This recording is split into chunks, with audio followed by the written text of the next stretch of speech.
We've all seen AI do some pretty mind-blowing things, right? It can write poetry, it can create incredible art, it can even pass the bar exam. But what if I told you that this same brilliant AI has a massive, dangerous blind spot? See, it lives in a world of words and images, but it's completely blind to the physical reality that you and I live in. Today, we're going to explore a totally new kind of machine intelligence, one that's built from the ground up to understand, to simulate, and to reason about the real three-dimensional world. So, let's dive in. And it really all boils down to this one question. How can an AI that seems so smart be so completely clueless about basic physics and geometry? Well, the answer reveals a really fundamental flaw in how almost all of the mainstream AI models we use today see the world. And this gets right to the heart of the problem. For a large language model, a complex 3D object, like an airplane winglet, isn't a physical thing with curves and depth and volume. No, it gets squashed, flattened into a long list of numbers, a flat vector. And in that process, all the critical spatial relationships, what's up, what's down, what's connected to what, it's all just gone. Now, to make this idea really stick, the source material gives us this fantastic analogy. Let me introduce you to the Slob the Dachshund problem. It's a simple, kind of funny way to see just how deep this spatial blindness really goes. So here's how it works. If you ask a standard AI to draw slob from the side, hey, it does a pretty perfect job. But why?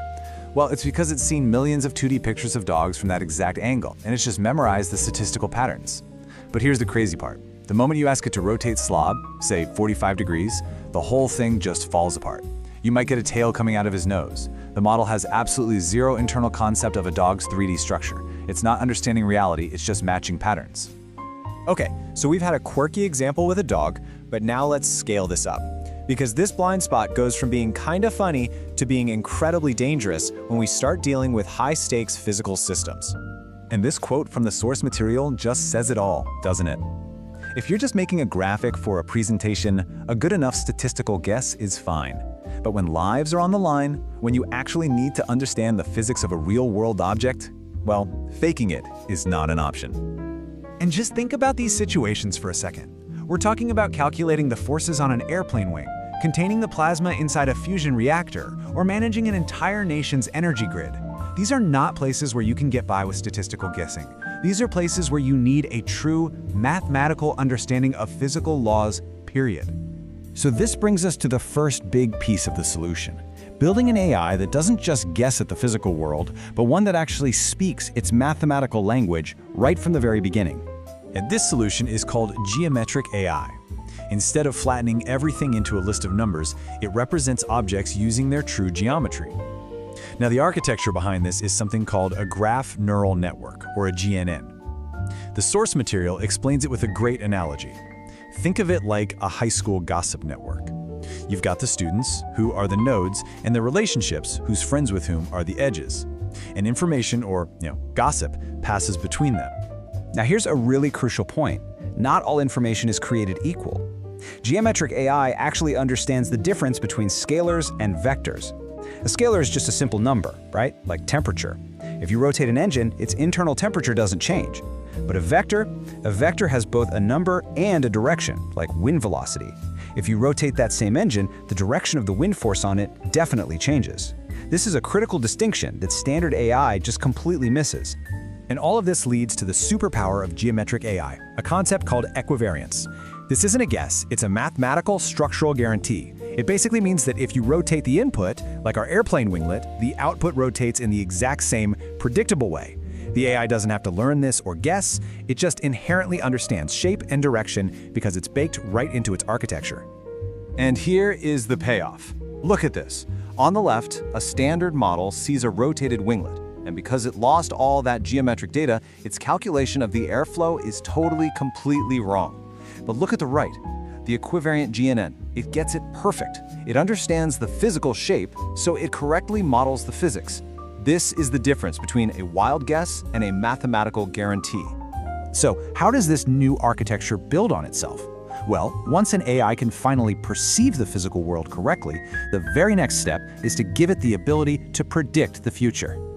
And this is done with something called a world model. It's exactly what it sounds like. A learned internal simulation of how the world works. I mean, think about it. You know that if you push a coffee cup off the edge of a table, it's going to fall and smash. You don't have to actually do it to know the outcome. That's because you have an internal world model that lets you simulate the future in your head. This is what a world model gives to an AI. It can take that accurate geometric understanding of the present moment and then run thousands of internal simulations, not just of one future, but of tons of possible outcomes, all in a fraction of a second. This moves an AI from being purely reactive, just responding to sensor data, to being proactive. It can actually plan ahead by simulating possible futures, and then choosing the path that leads to the best result. So our AI can now see the world accurately, and it can simulate the future. That's an incredible leap, right?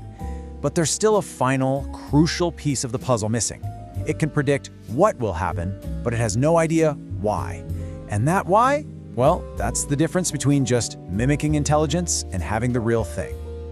This is where causal AI comes in, and it makes a critical distinction. Standard AI is a master of correlation. It knows that clouds are statistically associated with rain. But it doesn't understand the physical mechanism that clouds cause rain.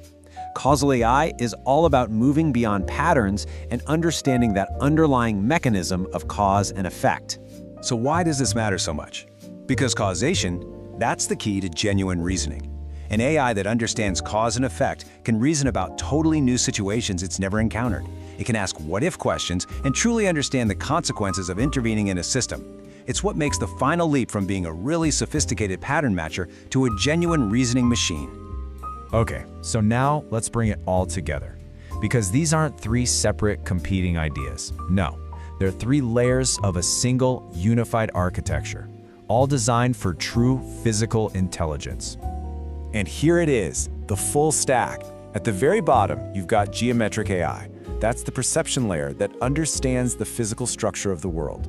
Then, in the middle, you have world models, the simulation layer that predicts future states. And right at the top, you have causal AI, the reasoning layer that understands why things happen. So let's just walk through it one more time. First, the machine uses geometric AI to perceive the world in 3D, creating a physically accurate model. Second, it feeds that model into its world model to simulate the future consequences of any action it might take. And third, the causal AI layer looks at those simulations not just to see what happens, but to understand the cause and effect, which lets it choose the truly optimal action. I mean, the implications of this are just staggering.